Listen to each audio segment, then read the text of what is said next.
That's it. Okay. So let's continue in this orthodontics and restorative interface. How do we manage the single tooth implant? Bọn này đang học điều dưỡng. Bây giờ chúng ta sẽ đi tiếp cái phần sáng ngày hôm nay, đó là làm sao chúng ta kiểm soát cái trường hợp mà chúng ta lấy một implant. And probably the greatest challenge for us is the maxillary lateral incisor. Có một cái mà rất khó khăn cho chúng ta đó là cái răng cửa bên ở trên. Because we need sufficient space coronally and also between the roots as well. Vì là chúng ta cũng cần phải là có đủ khoảng để cho thân răng nhưng cũng có thể đủ khoảng cho chân răng. And today we really need to use a cone beam X-ray to assess the exact root position and the space between roots of the teeth. Và thời đại này thì là chúng ta sẽ phải cần có phim silicon beam, cái bắt buộc để chúng ta khảo sát. A cone beam is really the only true accurate way. Ở đây là một cái phương tiện mà nó cho chúng ta cái độ chính xác duy nhất. So we've got to make sure that we have enough space between the crowns, but most importantly between the roots of the teeth as well. Ta nhớ là chúng ta phải có đủ khoảng cho cái vùng thân răng nhưng đồng thời tức là giữa các thân răng phải có đủ khoảng. So this patient comes in with missing upper lateral incisors. Đây là một bệnh nhân là đến bị thiếu mất hai cái răng cửa bên. And retained deciduous canines. Và bệnh nhân này còn một cái răng ba sữa. And the question is always asked, do I open the space or do I close the space? Như vậy bây giờ có câu hỏi đặt ra là chúng ta sẽ đóng khoảng hay là chúng ta mở khoảng cho hai con răng? And it varies case to case, but there are certain principles that we need to go by. Và cái câu hỏi để trả lời cho câu hỏi này thì nó sẽ thay đổi nó sẽ thay đổi tùy theo các trường hợp lâm sàng, nhưng mà bây giờ chúng ta sẽ đi vào cái nguyên tắc chung. So usually when a patient is a class 1 molar relationship, we tend to open the space for missing teeth. Nếu như bệnh nhân này có tương quan răng 6 là loại 1 thì chúng ta sẽ mở khoảng.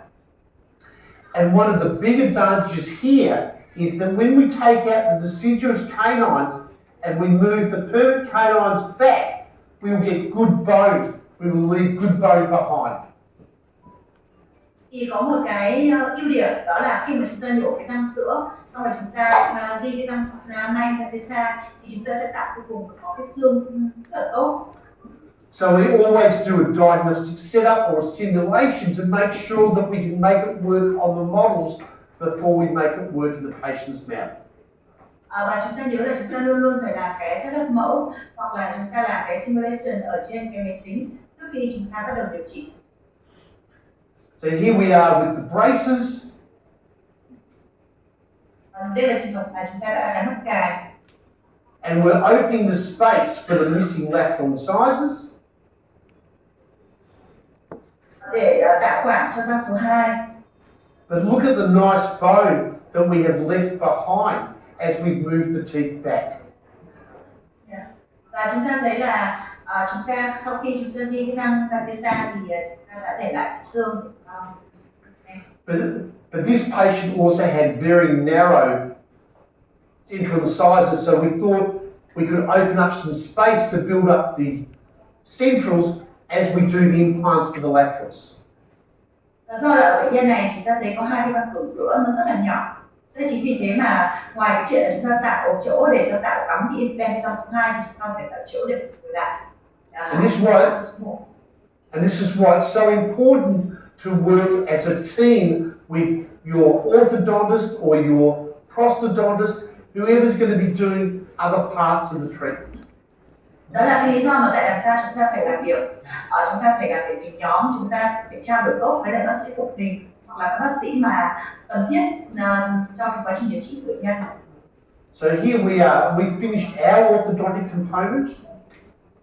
Bây giờ phần chỉnh nha đã kết thúc. Now, prosthodontist has placed his implants in the anterior segment. Và bây giờ thì là phục hình ngoài cắm hai implant thì còn là hai cái trục số 1. But these could also be cantilevered Maryland bridges off the canines. Cái điều này chúng ta cũng có thể là chúng ta làm một cái cầu dán Maryland cho đến cái vùng sông Ba. But if you did that, if we were doing that, we would need to plan it accordingly that there would be enough space on the palatable surface of the upper canine. There'd be enough overjet there. Nhưng mà khi mà chúng ta muốn làm cái cầu dán Maryland thì chúng ta nhớ là chúng ta phải tạo cái đủ khoảng ở cái mặt lưỡi của răng số 3 để cho cái miệng dán.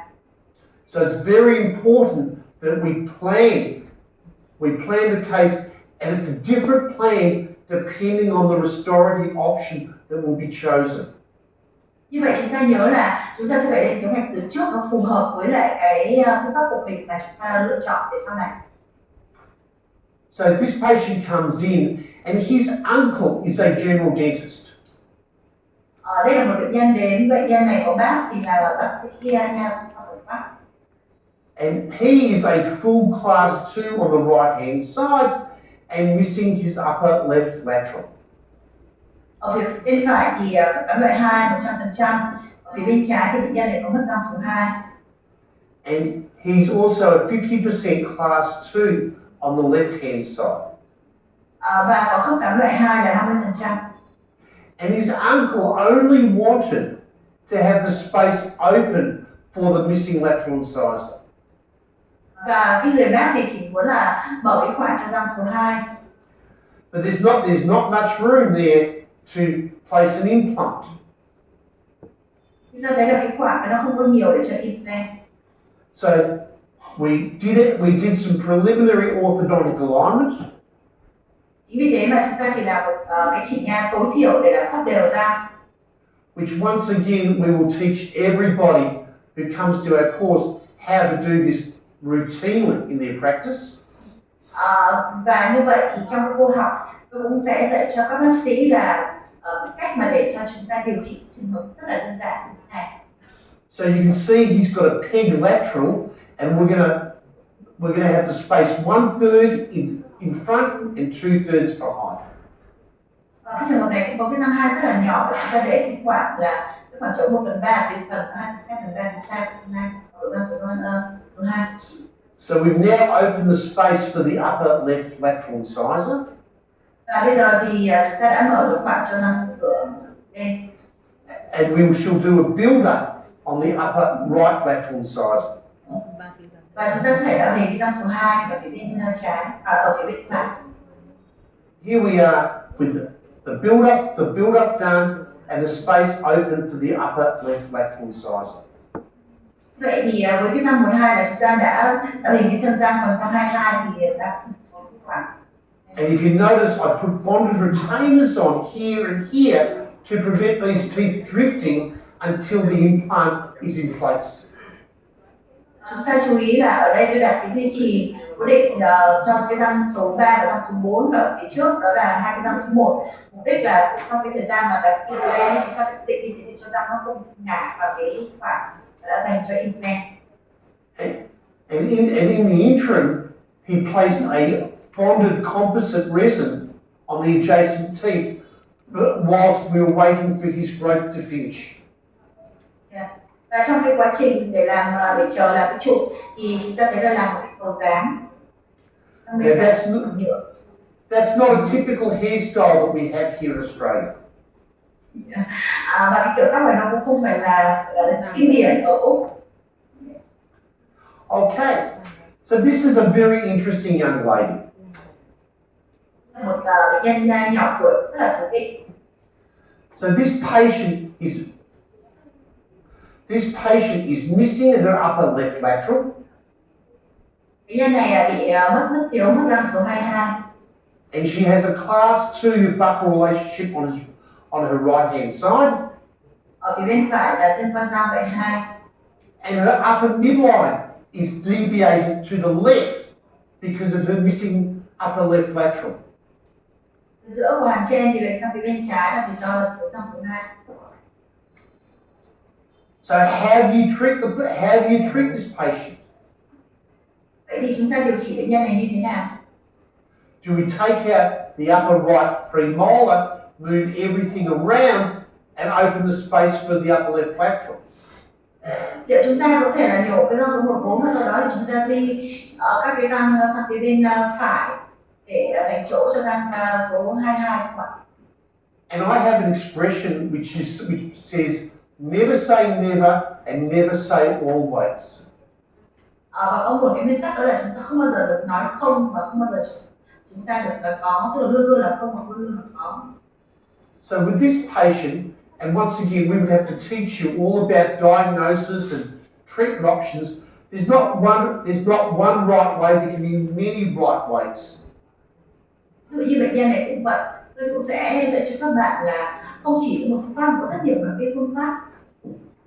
So I treated this patient in a very unique way.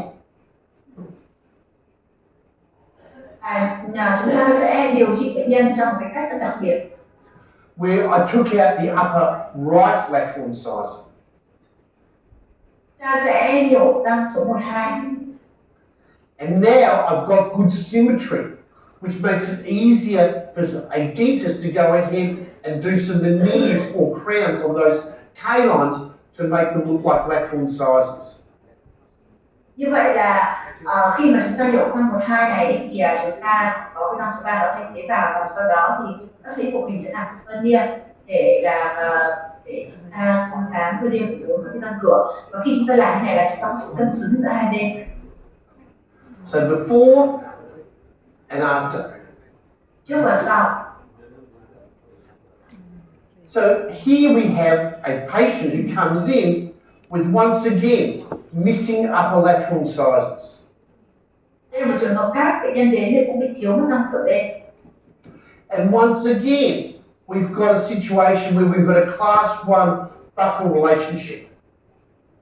Ở đây thì bệnh nhân này có tương quan răng ở phía hai bên là loại 1. And once again, the upper canines are erupting next to the upper centrals. Và cái răng nanh thì nó mọc ngay sát cạnh cái răng số 1. So once again, my thought process is, why don't we consider opening the space? Như vậy thì chúng ta lại một lần nữa chúng ta nghĩ rằng là liệu chúng ta có mở khoảng cho răng thiếu không? But whenever we just make that decision, we need further diagnostic records to confirm that that's the correct treatment approach. Khi mà chúng ta đưa ra cái kế hoạch điều trị như vậy thì chúng ta sẽ cần phải có nhiều các cái thông tin nữa chúng ta cần thiết để chúng ta có một kế hoạch điều trị. So here's a patient with the braces on. Đây là bệnh nhân khi cái mắc cài. You can see how we've opened up the spaces very nicely. Đây chúng ta thấy là đã tạo khoảng rất là đẹp. And then we go, but like I said, before we make that decision, final decision, we will do a diagnostic wax-up. Chúng ta thấy là trước khi chúng ta có cái quyết định cuối cùng thì chúng ta sẽ phải làm cái chẩn đoán trên mẫu, set up mẫu. Now remember, this was 22 years ago we did this case. Đây là một trường hợp mà tôi đã làm cách đây 22 năm. So we do a diagnostic wax-up to make sure that what we can do is realistically possible. Khi chúng ta làm cái chẩn đoán trên mẫu như này thì chúng ta sẽ phải tìm ra được cái phương án điều trị làm sao mà nó thực tế. And one of the things that we will teach you is what we call a Bolton analysis. Cái mà tôi dạy cho các bạn đó chính là cái phân tích chỉ số Bolton. And the Bolton analysis says to us that there has to be a certain amount of maxillary tooth substance compared to the mandibular tooth substance. Yeah. Thì khi mà chúng ta phân tích cái chỉ số Bolton thì cái chỉ số này sẽ nói cho chúng ta biết là ở phía trên chúng ta cần bao nhiêu cái kích thước gần xa của các cái răng và ở dưới bao nhiêu. And this is showing us that if we assume the laterals are 0, then it tells me that I either have to increase the upper tooth structure by 16 millimeters or reduce the lower tooth structure by 12.41 millimeters. Ví dụ như trong trường hợp mà bị thiếu một cái răng cửa bên thì khi mà phân tích cái chỉ số Bolton ấy thì nó sẽ nói cho chúng ta biết là nếu như mà có hai cái cách giải quyết, một là chúng ta sẽ phải tăng kích thước của hai răng cửa ở giữa Đây là 16 mm, mà hai là chúng ta sẽ phải là chúng ta sẽ phải giảm cái kích thước của răng cửa dưới đi là 12 mm. So another option could have been not to open up the space and increase the maxillary tooth substance by 16 millimeters or 2 lateral incisor teeth. Thì có hai giải pháp ở trên. Một là chúng ta sẽ phải tăng kích thước của răng cửa lên là 16 mm, mà hai là chúng ta sẽ phải có hai cái răng cửa bên thế. But if we close the space, I may have had to take out 2 lower incisors to reduce the lower tooth mass by 12 millimeters, according to this analysis.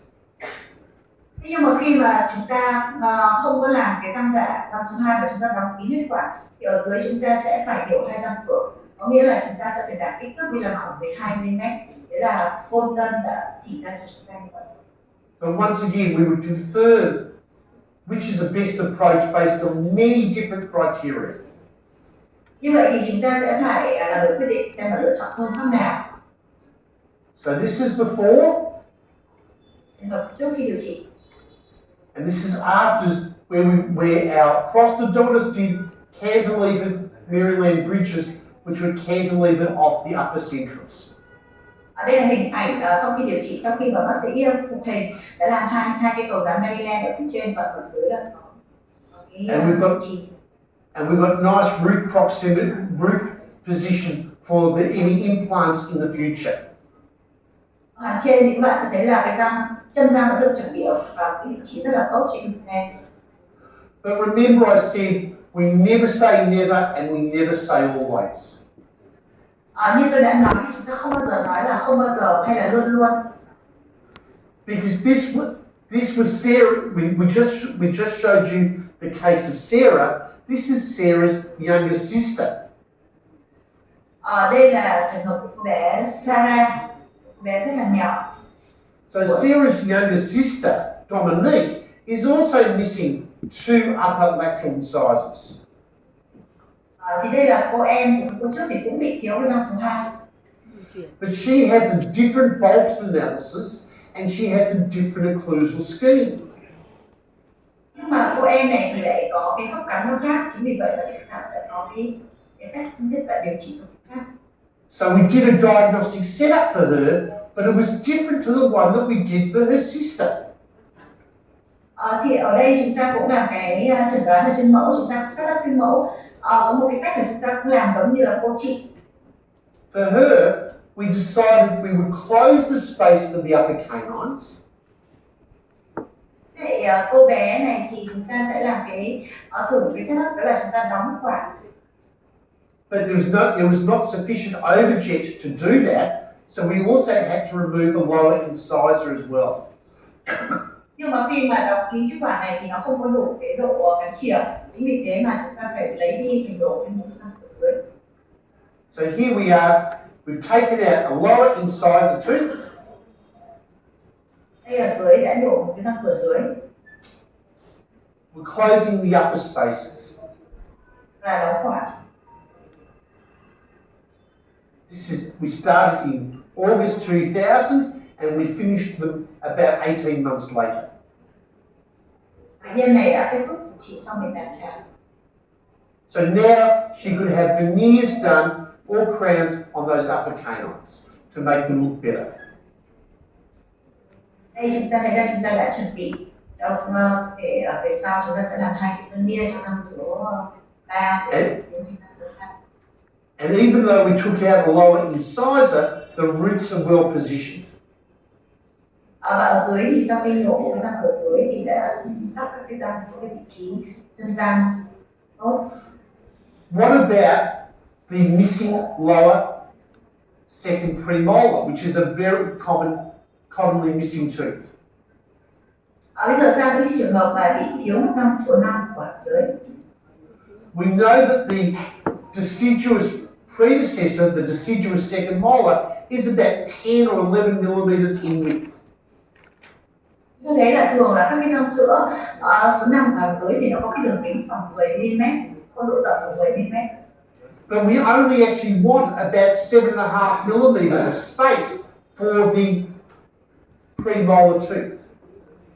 Nhưng mà chúng ta thì chỉ cần một cái khoảng độ rộng là 7 đến 8 mm cho thay thế cái răng số 5. So in many of these cases that are missing second premolars and the deciduous molar is still present, we may reduce the width of that deciduous molar. Chính vì vậy mà nếu như khi mà bệnh nhân này bị thiếu một răng số 5 sữa nhưng mà vẫn còn cái răng bệnh nhân thiếu một răng 5 vĩnh viễn còn răng 5 sữa thì chúng ta phải giảm cái kích thước của cái răng 5 sữa. So we may reduce we only want it about 7.5 millimeters in width, the same width as the contralateral premolar. Ví dụ như trường hợp này thì chúng ta chỉ cần cái khoảng là 7,5 mm, nó tương tự với kích thước của cái răng bên đối diện. So this shows you what we tend to do. We tend to reduce the mesodistal dimension of the deciduous molar. Vì vậy mà cái trường hợp này chúng ta sẽ mài cái kích thước bên, mài hai cái gờ bên của cái răng số 5 sữa. And we usually reduce it to 7.5 millimeters in width. Và chúng ta giảm cái kích thước để làm sao nó chỉ còn kích thước khoảng 7,5 mm. And then we build up the crown so it's at the same occlusal height. Sau đó thì chúng ta tạo hình lại cái mặt nhai của cái răng số 5 sữa. And then we can go ahead and place brackets on the teeth and close up any residual space. Và sau đó thì chúng ta gắn mặt cài và đóng kín khoảng. So now that deciduous molar that we have trimmed down and built up is a space maintainer for an implant in the future. Như vậy thì chúng ta thấy là cái răng 5 sữa sau khi chúng ta đã mài chỉnh cái độ rộng của răng 5 sữa rồi là chúng ta tạo hình cái mặt nhai để cho nó giống là cái răng 5 vĩnh viễn về sau này thì đấy chính là một cái nó duy trì và cho về sau chúng ta làm. And by doing this we get a much better occlusion as well because the teeth are the right size. Cái cách làm như vậy thì chúng ta sẽ duy trì được cái khoảng rất là tốt và có được vấn đề tốt về sau này. Another problem that you encounter routinely is if your deciduous second molar is submerged and now we have no bone associated with it. Một cái tình huống khác mà chúng ta có thể gặp đó là trong trường hợp mà cái răng số 5 nó lại bị subinverse, có nghĩa là nó không mọc lên cao, nó lại chìm xuống dưới xương. So this presents a problem with either putting an implant in or even considering moving the molar forwards. Chính vì thế mà cái trường hợp này thì chúng ta phải tính tới là cái vị trí đó chúng ta sẽ là giảm khoảng để chúng ta cắm implant lại sẽ di chuyển sang 6 ra trước. So similar in principle to how we distalize the canine, in those other cases, we could distalize that lower first premolar and place it into the second premolar site. Và cái trường hợp này thì chúng ta sẽ là nhổ cái răng 5 sữa, xong sau đó thì chúng ta di cái răng cái răng 4 vĩnh viễn để cho nó sát vào cái răng số 6. And by doing that, we now have good bone mesial to that second premolar. Và khi chúng ta làm như thế thì chúng ta đã tạo ra cái xương ở phía gần của răng số 4. And then the implant can be placed in good bone and we can design any type of retention that we need until the implant is ready to be, the implant crown is ready to be fabricated. Như vậy là bây giờ là cái khoảng nó có đủ và chúng ta sẽ phải làm cái duy trì để làm giữ chỗ cho cái implant trong tương lai. Okay. Once again, a very interesting case. Cái trường hợp mà rất là thú vị. So this patient comes in and they're missing one premolar on the right side, one premolar on the lower left side, and two premolars on the lower right side. Ở trường hợp này thì bệnh nhân này bị thiếu một răng số 15, ở phía dưới là thiếu một răng số 35, còn ở phía bên phải thì thiếu cả hai răng 4 và răng 5. And they have two premolars on the left hand side. Phía bên phải trên thì có phía bên trái và trên thì có đủ hai răng hàm nhỏ. This patient went to see one of my orthodontic colleagues. Như vậy thì bây giờ chúng ta xem là cái chỉnh nha chúng ta sẽ làm gì cho bệnh nhân này. And the orthodontic colleague said, we're going to transplant. We're going to extract this premolar here and transplant it here. And we're going to Bệnh nhân này and we'll take out these other teeth. bệnh nhân này đã được chuyển đến một cái đồng nghiệp của tôi, thì một đồng nghiệp đã nói là đã đưa ra cái hướng giải quyết, đó là chúng ta sẽ nhổ cái răng hàm nhỏ ở trên, chúng ta sẽ cái chuyển xuống cái vùng ở phía bên phải dưới, còn sẽ nhổ cái răng sữa ở phía bên trái ở dưới. And most of you sitting there will say, that is crazy, as I thought it was crazy. Và chắc chắn là các bác sĩ của chúng ta ở đây đều nghĩ đến là điên rồ với giải pháp đó, và tôi cũng như vậy. In fact, I just lied to you. I just lied to you. Thì đây là đùa, chỉ là chê các bạn thôi. That patient did not see another orthodontist. That was my treatment plan. Mà bệnh nhân này không phải là đến một nha sĩ khác mà đến với tôi. So here we are. We extracted this thigh and we transplanted it in the lower right thigh. Và đây là cái kế hoạch điều trị của tôi đấy. Có nghĩa là tôi nhổ cái răng số 5 ở trên cắm xuống răng số 5 ở dưới ở phía bên phải. And I took out this premolar tooth. I took out this deciduous molar. and we basically treated this patient like a 4 premolar extraction case. Ở trường hợp này thì chúng ta sẽ điều trị giống như là bệnh nhân mà được nhổ 4 răng hàm nhỏ. And I've actually transplanted wisdom teeth into the 5 side. Và sau đó thì chúng ta cấy chuyển răng số 5 vào cái vị trí mà răng số 5 giữa. So this can be a very useful approach if you can see children who are young and they could benefit from transplants. Thì chúng ta thấy là cái trường hợp này thì chúng ta cũng có thể là gặp ở những trường hợp nhỏ, chúng ta cũng là cấy chuyển cho những đứa trẻ. But once again, never say never and never say always. Lần nữa chúng ta không bao giờ nói là không thể và không bao giờ hoặc là luôn luôn. So this is the transplanted tooth here. Cái răng được cấy chuyển. And you can see how the teeth are straightening up. Và chúng ta xem là các cái răng đã được sắp thẳng. Here we are. It was 2 years of treatment. Sau 2 năm. Now the way I look at this is, had we not transplanted that tooth, there would not have been any bone there in the future. Có rất nhiều người cũng nghĩ rằng là nếu như chúng ta mà làm cái chuyện răng như thế này, thì tôi xin lỗi, nếu như trong trường hợp mà chúng ta mà không làm cái chuyện răng thì chúng ta sẽ không có cái xương như thế này. So if that tooth is lost in 10 or 15 years time, at least there's bone there for an implant. Nhưng mà khi mà chúng ta làm cái cấy chuyển như thế này thì ít nhất là cái răng nó cũng sẽ tồn tại được khoảng 10 đến 15 năm, và sau đó thì chúng ta làm kháng thịt này, như vậy chúng ta đã giữ được cái xương. So this is a very nice result. Đấy là một kết quả rất là đẹp. This is showing the case after the implants, after the transplant. Và đây là hình ảnh sau khi cấy chuyển. So a similar case. This patient is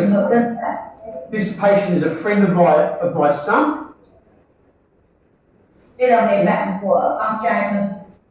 And she has a severe class 2.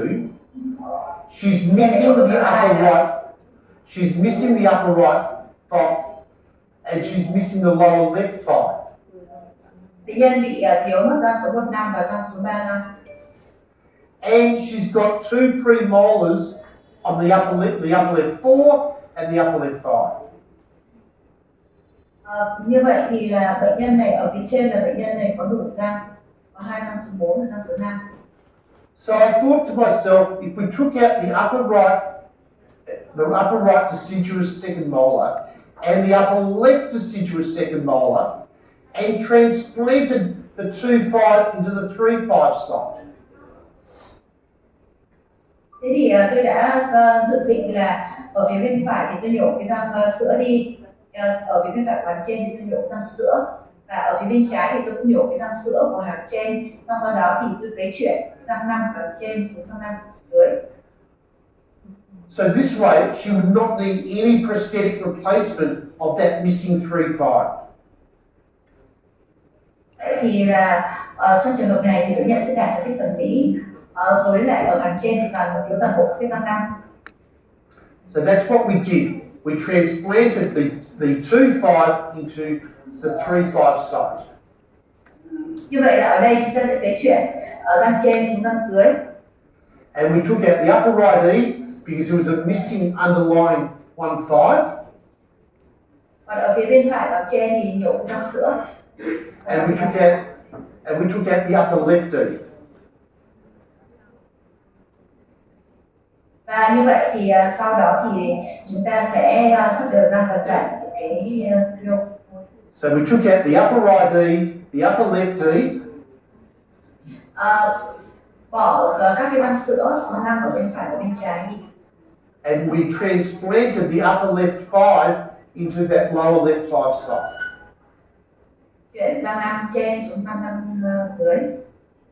And that's how we finished it. Absolutely perfect result. Chúng ta thấy đã có một cái kết quả rất là hoàn hảo. And she doesn't need any prosthetic replacement of any missing teeth. Vậy bệnh nhân không cần phải làm phẫu thuật hình cho các răng bị yếu. So it just shows you, once you start to think outside of the box, there's so much more that we can do. Như vậy một khi chúng ta nghĩ rộng hơn một chút thì chúng ta sẽ thấy là chúng ta có thể làm được rất nhiều. So many of our patients present with a very deep overbite. Rất nhiều bệnh nhân đến với chúng ta với lại khớp cắn sâu. So we need to manage this. We need to assess the cause of the problem and assess their facial appearance. Vậy thì khi mà bệnh nhân đến với khớp cắn sâu thì chúng ta phải xem là cái lý do nào gây ra khớp cắn sâu, cái căn nguyên của khớp cắn sâu, rồi là cái thẩm mỹ mặt như thế nào. And then we need to decide, how do we manage the deep bite? Do we intrude the upper and lower teeth? Do we procline the upper and lower teeth? Or do we level the deep curved B with purely extrusion of posterior teeth? Và như vậy thì chúng ta sẽ phải xác định là chúng ta làm phẳng được con spi như thế nào, chúng ta có chữa liệu deep bite như thế nào, chúng ta làm đúng răng cửa trên, đúng răng cửa dưới, hay là ngả răng cửa trên, ngả răng cửa dưới ra phía trước, hay là chúng ta làm chồi nhắm răng hàm. That's a diagnostic decision that we need to teach you. Vậy thì chúng ta sẽ phải làm cái liệu pháp chẩn đoán, tôi cũng sẽ dạy cho các bạn. So this patient comes in with, but when you look at this, once again, the uneven gingival margins, and we would do the periodontal probing, and we would see that this is a situation of differential extrusion of teeth.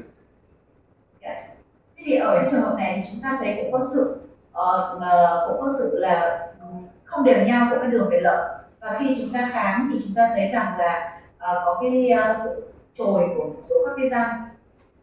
You can see the wear of those on the palatal surface.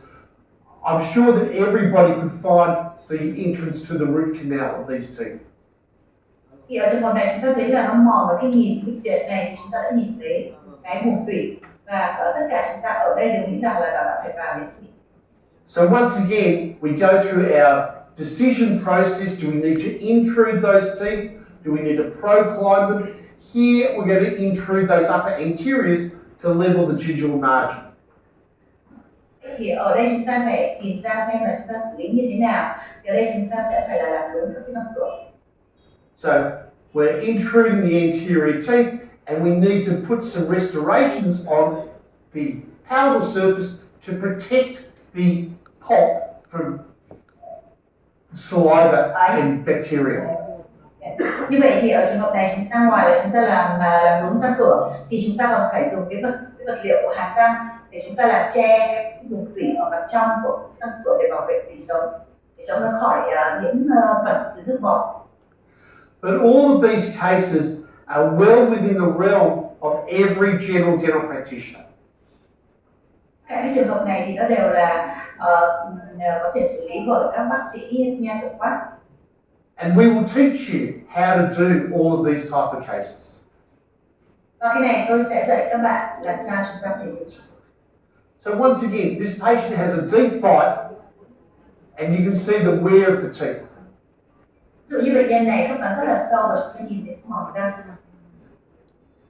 But what the prosthodontist wanted was for me to open the bite to allow him then to restore the palatable surfaces. Và bác sĩ phục hình thì muốn tôi là tôi sẽ phải mở quản để bác sĩ sẽ làm cái phục hình. So we did it very simply with an anterior bite plane, and we just used some posterior box elastics to extrude the posterior teeth. Và như vậy trường hợp này thì cũng làm một cái máng trợ cấp ở phía trước, xong rồi là sau đó thì ở phía sau thì chúng ta sẽ dùng cái chun hình hộp để chúng ta kéo cái răng sau lại.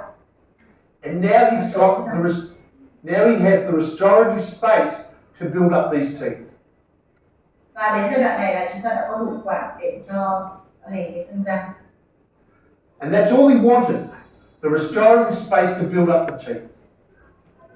Và đây là cái mà bác sĩ bác sĩ phục hình rất là muốn để có kết quả.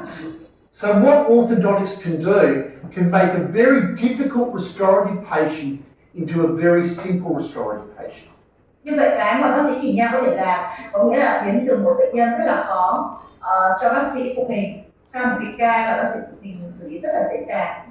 And today we have aligners as well, and we'll teach you all about how to use aligners to do the same thing. Và ngày nay thì chúng ta có cái khay trong, thì tôi cũng sẽ dạy các bạn cách sử dụng cái khay trong như thế nào để chúng ta có một cái kết quả tương tự. So this is Pauline, and Pauline presents in a very severe, what we would call mutilated and broken down dentition. Đây là một bà bệnh nhân tên là Pauline. Bệnh nhân này đến với tôi với một cái tình cảnh là cái khớp cắn rất là nghiêm trọng. I mean, how do you restore her posteriorly? There's no interocclusal space. How do you restore her anteriorly? Thì làm sao chúng ta có thể phục hồi lại những cái răng như thế này khi mà ở đằng sau nó không còn cái khoảng trống? So she underwent a significant treatment plan, which involved orthodontics, prosthodontics, implants, endodontics, orthodontic surgery. So she had the entire realm of treatment to resolve her problem. Thì chúng ta thấy là với bệnh nhân này chúng ta sẽ phải kết hợp rất nhiều của thứ nhất là bác sĩ chỉnh nha này, bác sĩ nha chu này, bác sĩ phục hình này, rồi là còn cả nữa là bác sĩ phẫu thuật chỉnh hình xương nữa. So if you remember, we talk about references. Và chúng ta nhớ là tôi đã nói đến cái tham chiếu. So at this point, it's all about the sequencing of treatment, which we need to teach you. But now we have to do our orthodontic surgery to bring the jaw forwards and get the interocclusal space for the implants. Và ở cái trường hợp này thì tôi đã làm đến cái giai đoạn này và bây giờ cần phải phẫu thuật để đưa cái răng hàm dưới ra phía trước để tạo, và đồng thời cũng là phải tạo cái khoảng hở phía sau cho làm implant. So she's had a mandibular enlargement procedure, and now she's got the space to put the implants in. Nhân này được phẫu thuật chỉnh hình xương là đẩy hàm dưới ra phía trước và chúng ta bây giờ là có đủ chỗ để chúng ta. So she's got her implants in now. Surgery, orthodontics. Bệnh nhân có phẫu thuật chỉnh hình xương, bệnh nhân có làm implant, bệnh nhân có chỉnh nha. This is before. Trước điều trị. And this is after. Và đây là sau. We can change people's lives. Như vậy chúng ta đã thay đổi cuộc sống của bệnh nhân. Here we are. Before, this is just after the surgery. This is after the surgery, where we took braces off to get some restorative work done. Đây là cái hình ảnh là ngay sau khi bệnh nhân trải qua cái phẫu thuật, ta tháo mắc cài và bệnh nhân được chuyển sang phục hồi. And once again, some of these adult patients may require surgery, and we need to teach you which ones do and which ones don't. Và tôi cũng sẽ dạy các bạn về cái chỉ định để làm cái phẫu thuật bệnh nhân nào thì cần nhân nào thì không cần xương. But there's not as many patients that require surgery as you think there are. Bởi vì trong thực tế không phải là có nhiều bệnh nhân là yêu cầu là phẫu thuật như chúng ta nghĩ. But this is a very severe malocclusion. Tự nhiên đây là một trường hợp mà sai lệch khớp cắn rất nghiêm trọng. So this patient requires braces and then Bệnh surgery. này yêu cầu là chỉnh ngang và sau đó thì là phẫu thuật chỉnh hình xương. Once again, we can change their life by what we do, and everybody listening to this webinar can do this themselves. There's nothing magical about this. Chúng ta thấy là chúng ta đã làm thay đổi cái cuộc sống của bệnh nhân này, và tôi tin rằng là tất cả các bác sĩ của chúng ta ở trong đây đều biết cách làm xong. Now look at the difference in the facial profile from here to here. Nhìn cái sự thay đổi về cái mặt nghiêng của bệnh nhân trước và sau điều trị. Now I treated her about 25 years ago, and now I treat her children. Trường hợp này là tôi đã điều trị cách đây 25 năm và bây giờ tôi lại điều trị cho con. And she says it was the best thing that she ever did.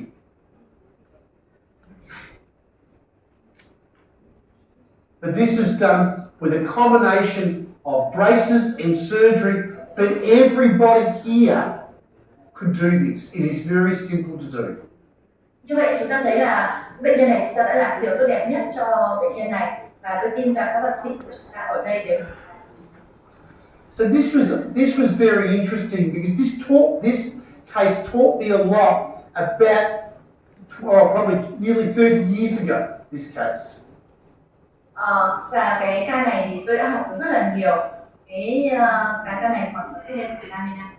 This was in the very early days of implants, and they would say you shouldn't provide any lateral loading to an implant. It should be purely occlusal axial loading.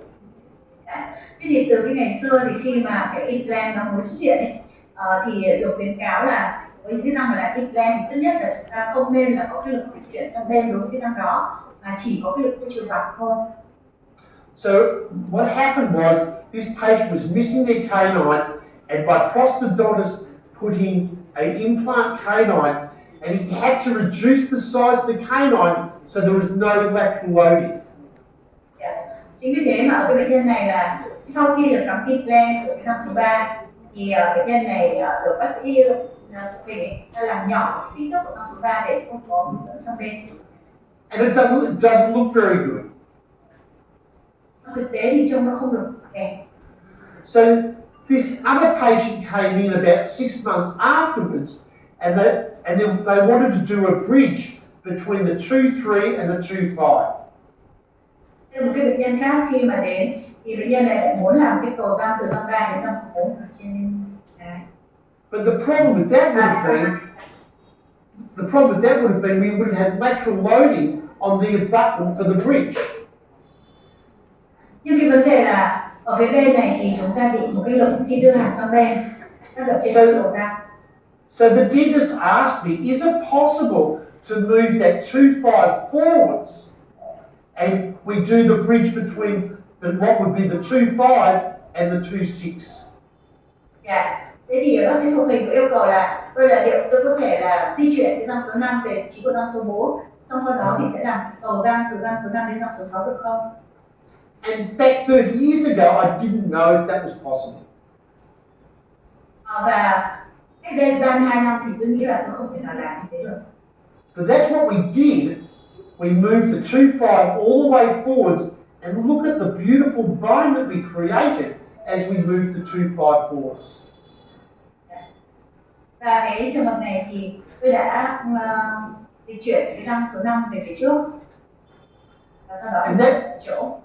And that proved to be the concept that we can actually grow bone as we move teeth, mesiodistal. Và đây là nó cũng cùng với lại cái concept đó là chúng ta khi mà chúng ta di chuyển răng ra phía trước thì chúng ta sẽ tạo xương phía sau. So for those people, down the track when they want to get involved in surgical cases, you've got to think of surgical cases differently than non-surgical cases.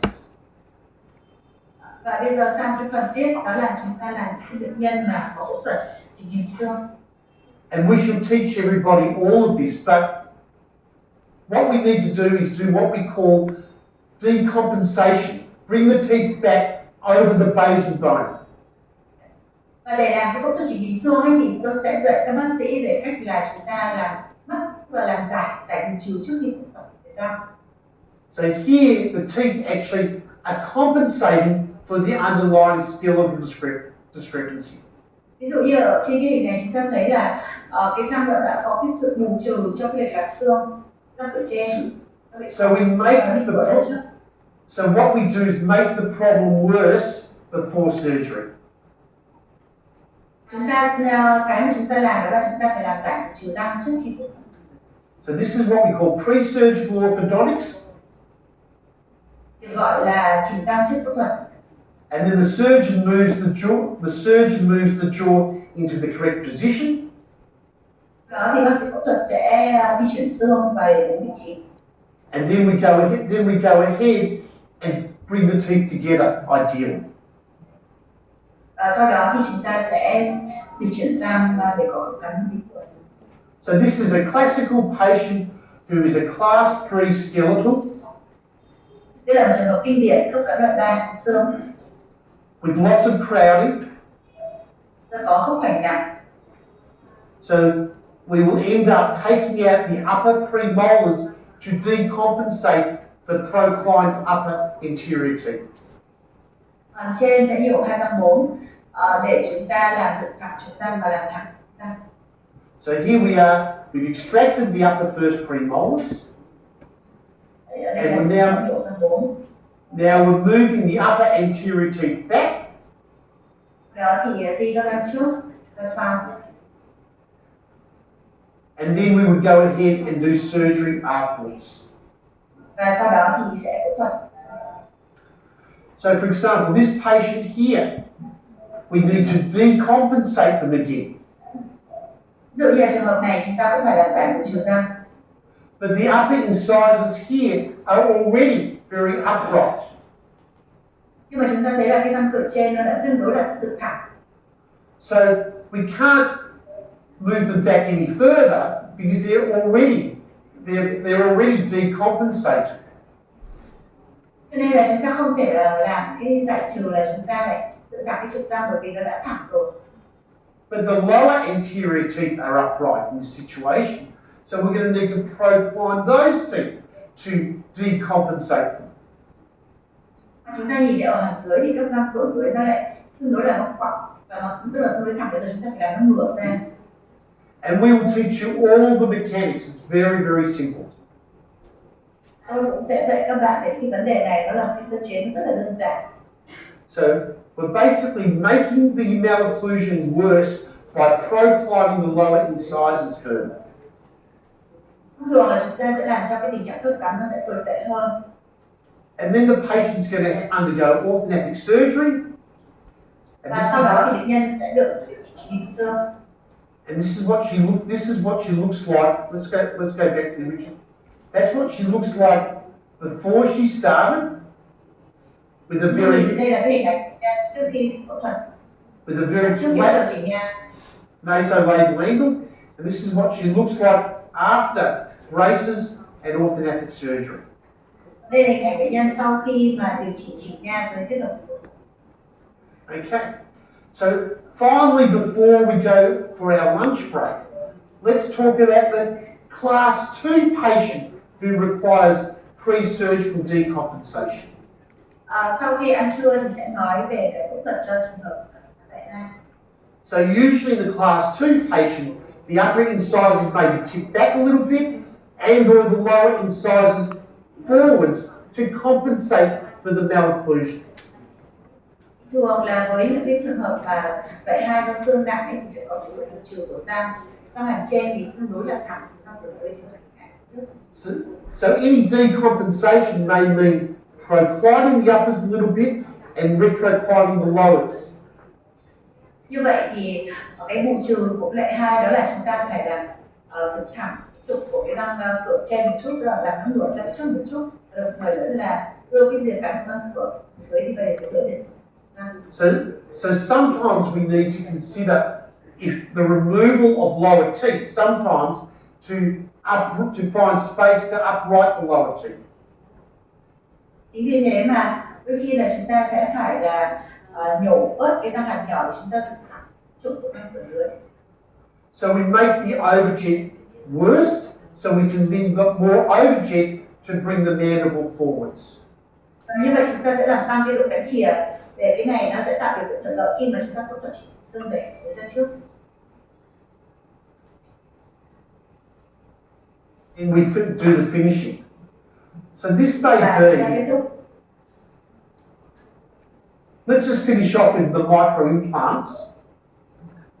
Rồi là chúng ta sẽ nói về cái macro implant. Well, I think that let's stop here. Let's do lunch. Tôi nghĩ là chúng ta sẽ kết thúc ở đây để chúng ta ăn trưa, chúng ta nghỉ ra. And let's come back at 1 o'clock your time. Sau đó thì chúng ta sẽ quay lại vào lúc 1 giờ. I think this is a good place just to stop right now. Rồi chúng ta sẽ dừng ở đây nha, chúng ta ăn trưa. Okay.